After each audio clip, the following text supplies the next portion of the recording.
السلام عليكم ورحمة الله وبركاته. إن الحمد لله نحمده ونستعينه ونستغفره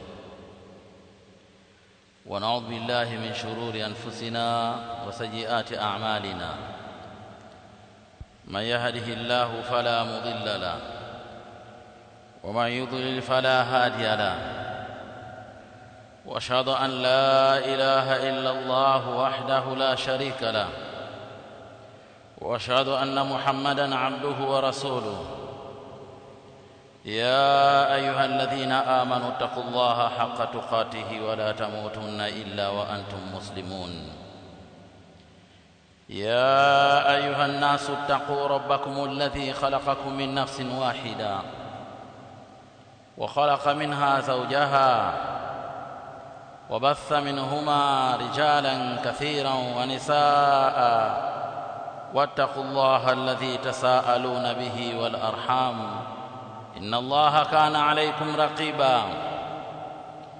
يا أيها الذين آمنوا اتقوا الله وقولوا قولا سديدا يصلح لكم أعمالكم ويغفر لكم ذنوبكم ومن يطع الله ورسوله فقد فاز فوزا عظيما. أما بعد، فإن أصدق الحديث كتاب الله وخير الهدي هدي محمد صلى الله عليه وسلم وشر الأمور محدثاتها وكل محدثة بدعة وكل بدعة ضلالة وكل ضلالة في النار. أيها المؤمنون، أوصيكم وأوصي نفسي بتقوى الله تعالى وطاعته ومتابعة الرسول عليه الصلاة والسلام.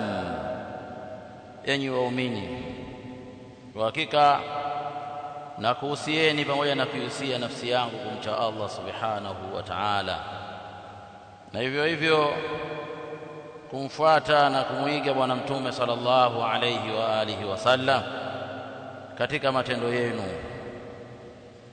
Enyi waislamu, يقول النبي صلى الله عليه وآله وسلم في حديث أبي بكرة الثقفي رضي الله تعالى عنه: إن الزمان قد استدار كهيئته يوم خلق السماوات والأرض. kwa hakika muda, zama zimezunguka kwa utaratibu ule wa kawaida ambao alauweka Allah subhanahu wa ta'ala toka siku alipoumba mbingu na ardhi. Uzungukaji wa zama, kwamba zama zikaenda kisha zikarudi, miezi ikaenda karudi, hivyo hivyo masiku ya wiki, ni katika ule utaratibu ambao Allah subhanahu wa ta'ala ameuweka toka siku alipoumba mbingu na ardhi. Utaratibu huu ni katika sunnati llahi alkauniya. Kaelezea as-sanatu 12 shahra, mwaka una miezi 12. Katika hesabu ya sawa kabisa ni mwaka kuwa na miezi 12. Ni kinyume na baadhi ya jamii ambazo ima kwao mwaka una pungufu wa miezi 12 au una ziada ya miezi 12.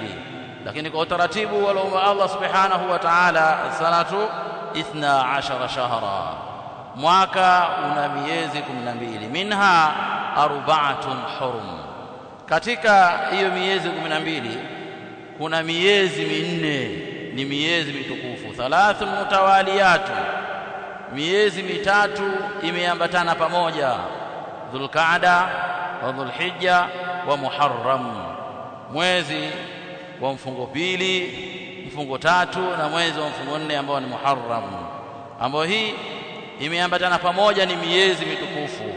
Wa Rajabun mudharru baina Jumada wa Shaaban, na mwezi wa nne katika miezi mitukufu ni mwezi wa Rajab, mwezi wa Rajab ambao uliopo baina ya Jumada wa Shaaban.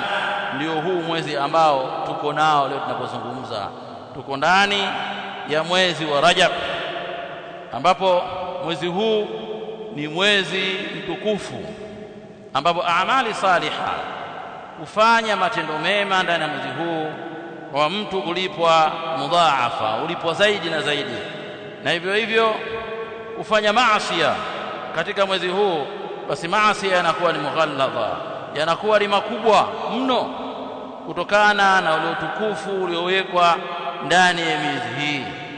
Masahaba ridwanullahi ta'ala alayhim wa man jaa ba'dahum, wote kwa pamoja waliheshimu hii miezi, wakijitahidi katika taa ya kumtii Allah subhanahu wa ta'ala, wakijitahidi kila mmoja kufanya a'malu saliha na kujiepusha na matendo yaliyokuwa mabaya na matendo yaliyokuwa maovu, kwa sababu ni mwezi mtukufu. Licha ya kwamba taa na maasiya, taa imeamrishwa wakati wote katika umri wa mtu, na maasiya yamekatazwa wakati wote, lakini ndani ya miezi hii mitukufu au ndani ya maeneo fulani ambayo ni maeneo matukufu imekuwa imekatazwa zaidi kutokana na hatari iliyomo ndani ya miezi hiyo ikiwa mtu atafanya makosa.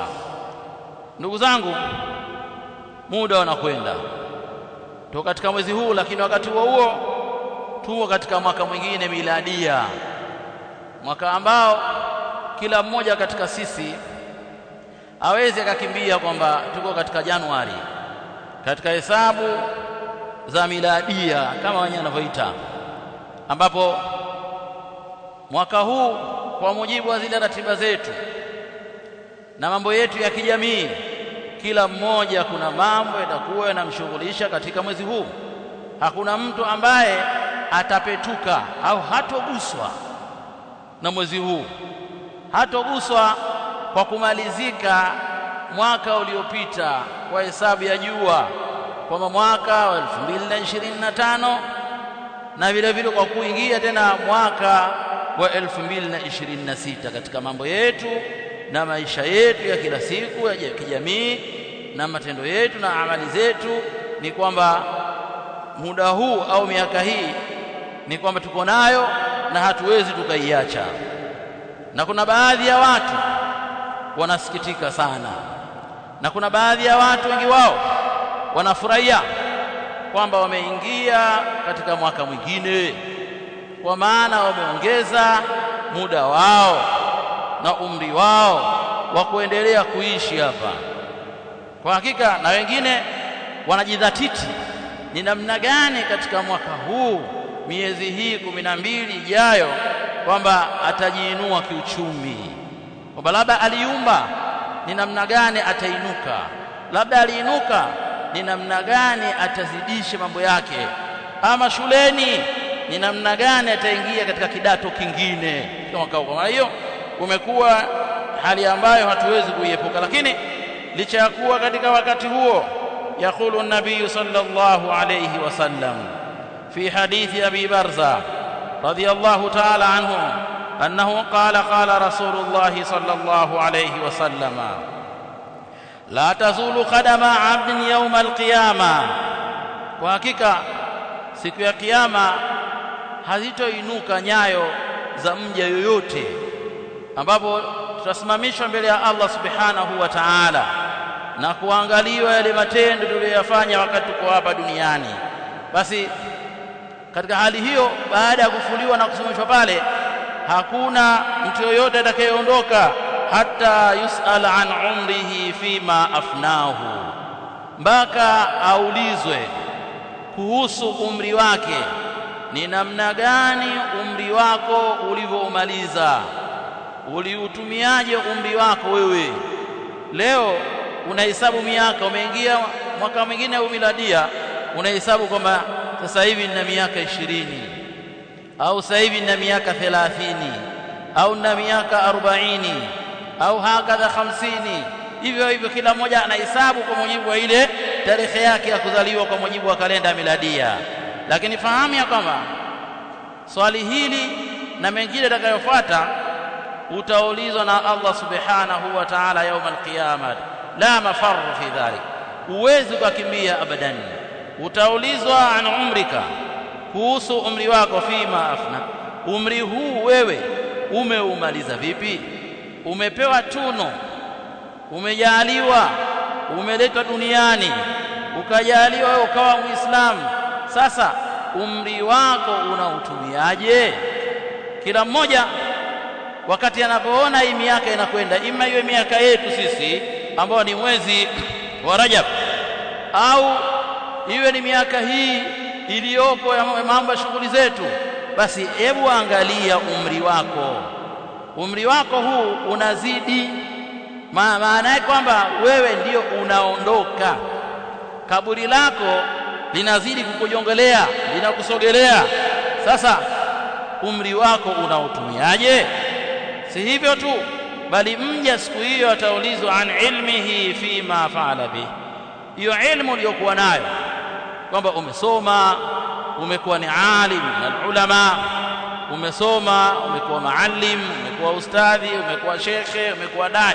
Sasa hiyo elimu yako wewe uliyokuwa nayo unaitumiaje?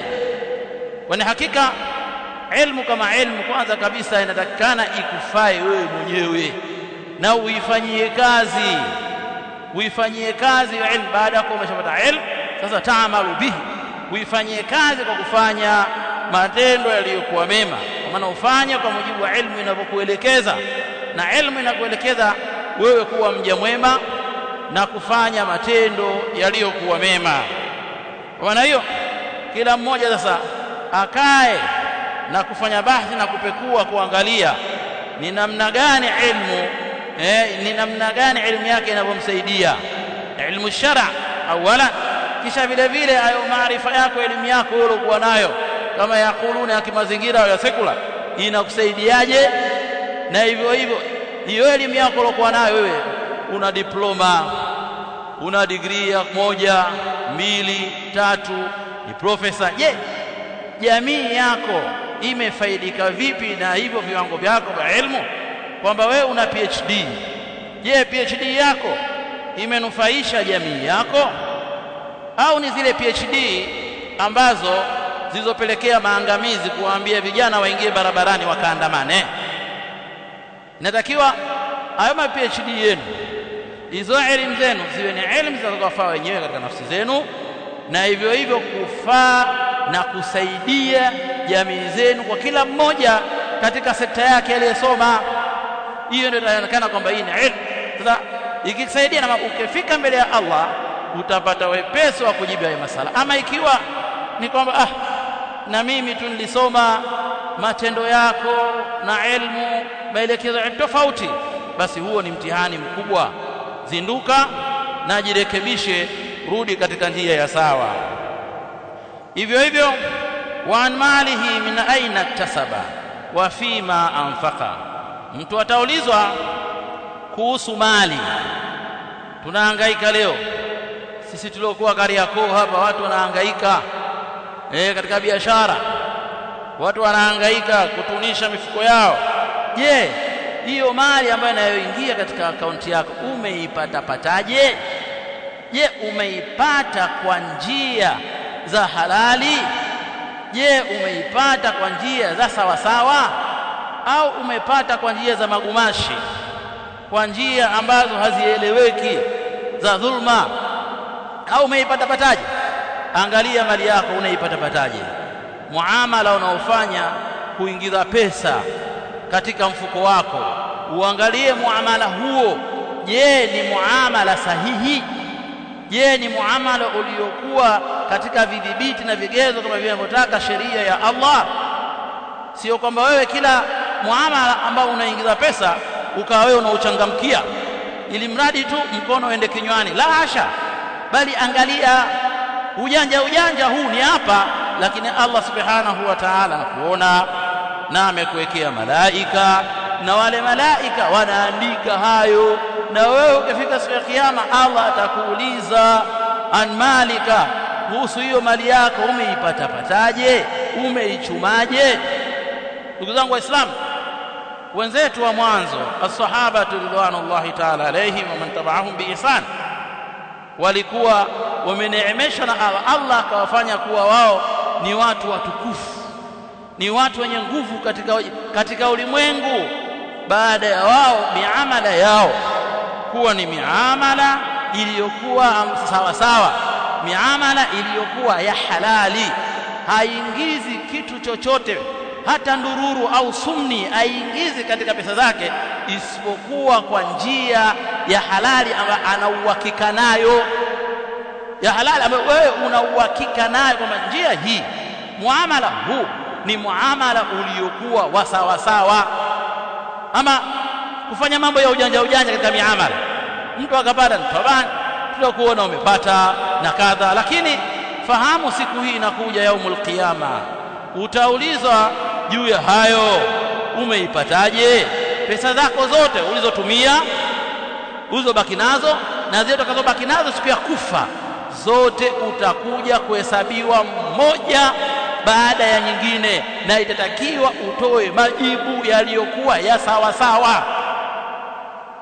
Wa an malihi min aina iktasabahu, si hivyo tu umepata wapi, bali wa fima anfaqahu, baada ya kosa umepata mali, umetumiaje mali? Umepata, umetumia katika njia za halali, katika njia za kheri, katika njia za birri, au umetapanya tu mali, ikawa wewe mara unarusha katika mitandao kwamba unamiliki hiki, unamiliki kile, mara unarusha kwamba umekwenda kulabata huko, umekwenda kulabata nchi fulani na kadha. Je, hivi ndiyo mali inapotumiwa sawa sawa?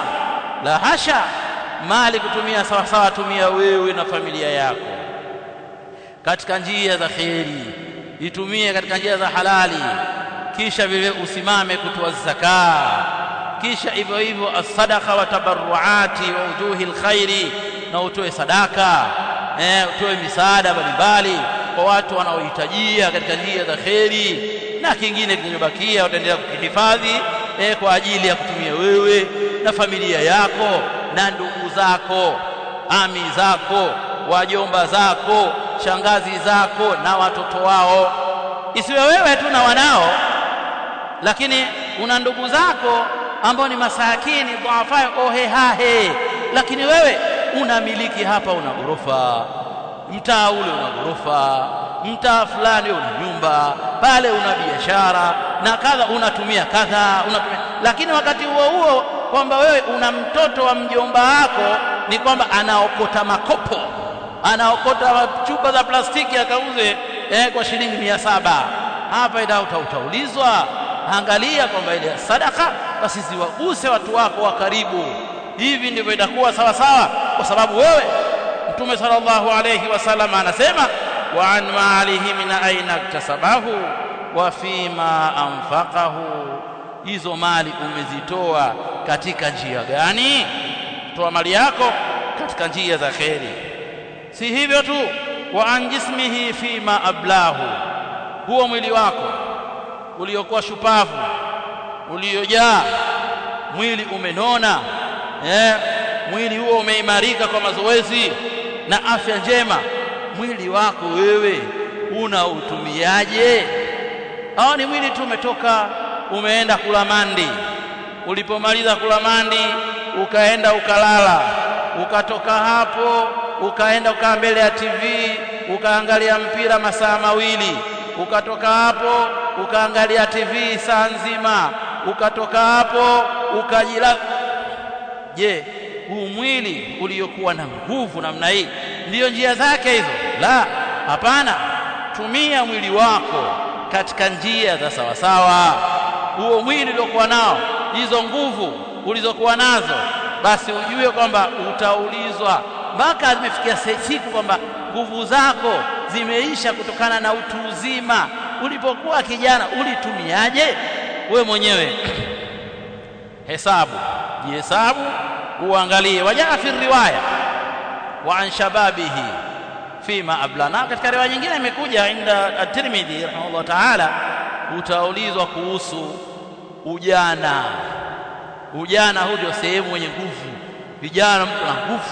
Sasa hizo nguvu zenu tumia katika kheri, kutoka kutembea fi talabil ilm, katika kutafuta ilmu, kutoka kutembea kwa ajili ya kutafuta riziki ya halali, kutoka kutembea na kwenda kusaidia njia za kheri, kutoka kutembea na kwenda kuwatembelea ndugu zako al-aqriba, wala asdiqa, na marafiki zako, ukatoka ukazunguka huku kwa ajili ya kheri, kwa ajili ya dawa, ukahudhuria katika daura, katika majalisi ilmu na mambo yaliyokuwa ya kheri, ili ikifika siku hile basi iwe una majibu yaliyokuwa toshelezi. Ndugu zangu, usikum kama uswi nafsi bitaqwallahi ta'ala. Muda huu unakwenda. Jana na juzi, mwaka wa jana, mwaka tulikuwa hapa tukiyasema haya, na leo tunazidi kukumbushana. Maana yake kwamba umri wetu ndio unakwenda mbele. Wale vijana ndio mnakuwa na umri wenu. Kama ulipangiwa kuishi 70, kama una 20 maana yake umebakisha 50. Kama una 50 imebakia 20. Kama una 60 imebakia mingapi? 10. Lakini laisa hakadha bihadha, sio kwa hesabu hii ni kwamba siku yoyote basi tuhesabu, tujihesabu umri wetu, tuhesabu mambo yetu na tuwe sawa sawa. Alhamdulillahi rabbil alamin, wassalatu wassalamu ala rasulillahi wa ala alihi wa sahabati ajmain, wa ba'd. يقول الله تبارك وتعالى: إن الله وملائكته يصلون على النبي يا أيها الذين آمنوا صلوا عليه وسلموا تسليما. اللهم صل على محمد وعلى آل محمد كما صليت على إبراهيم وعلى آل إبراهيم إنك حميد مجيد، وبارك على محمد وعلى آل محمد كما باركت على إبراهيم وعلى آل إبراهيم إنك حميد مجيد.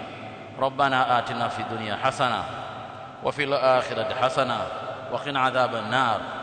اللهم اغفر لنا والإخواننا الذين سبقونا بالإيمان ولا تجعل في قلوبنا غلا للذين آمنوا ربنا إنك رؤوف رحيم برحمتك يا أرحم الراحمين. اللهم لا تهلكنا بما فعل السفهاء منا. Ewe Allah, tunakuomba utujalie afya iliyokuwa njema. Ewe Allah, tunakuomba utujalie kheri na baraka katika umri wetu, na hivyo hivyo ikiwa kutufisha basi tufishe katika kheri wal baraka. Ewe Allah, tunakuomba tuwekee amani katika nchi yetu. Ewe Allah, wale wote waliokusudia shari katika nchi hii basi utajua namna gani tutakaowafanya. Ya Allah, tunakuomba umuwafikishe na umpe kheri rais wetu Mama Samia, umjalie kheri, na hivyo hivyo umjalie wale bitwana tansaliha wa ndani waliokuwa wema, wenye kushauri na kumwelekeza waliokuwa mema. Na kuomba mpe kheri na wale wote wasaidizi wake katika serikali yake, birahmatika ya arhamar rahimin. Wa sallallahu. Hii ni Wajawema Online TV. Hapa ni elimu tu.